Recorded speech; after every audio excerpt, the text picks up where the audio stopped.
भइल बा कसूर कौन हमरा से एहो दिल जनिया। अरे बताइबू कि मुहवा फुलैले रहबू। बारू सुबह से मुहवा फुलवले हो कुछ बोले लुना रनिया। भइल बा कसूर कौन हमरा से एहो दिल जनिया।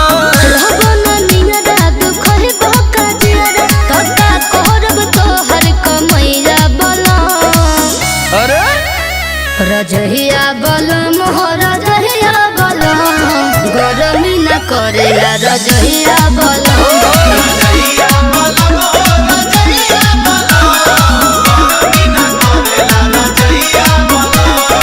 रुके दा पानी के ठंडी में दो के राजस्थान वाली रजाई मंगा देती।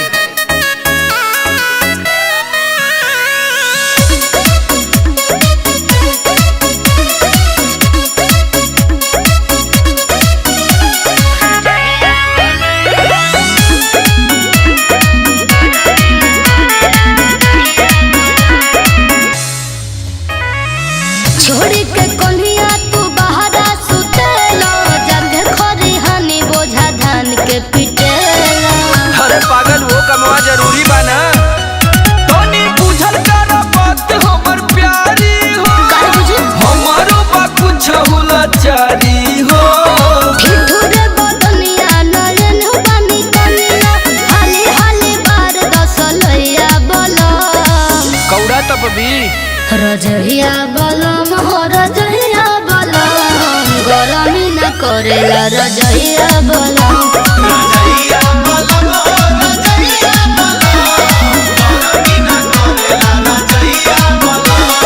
जो छतवा पे रखल भेड़ियावा कंबल ओढ़ ले।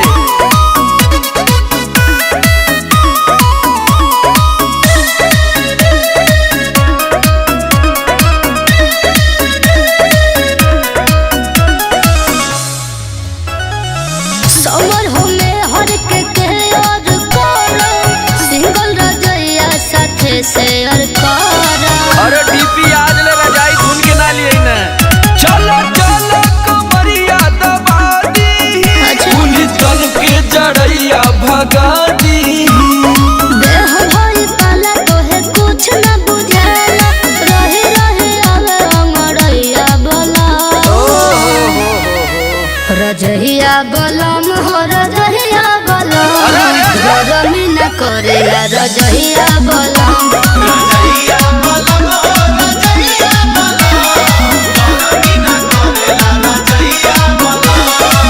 तावा कस के पकड़ ली गरमा जीबू।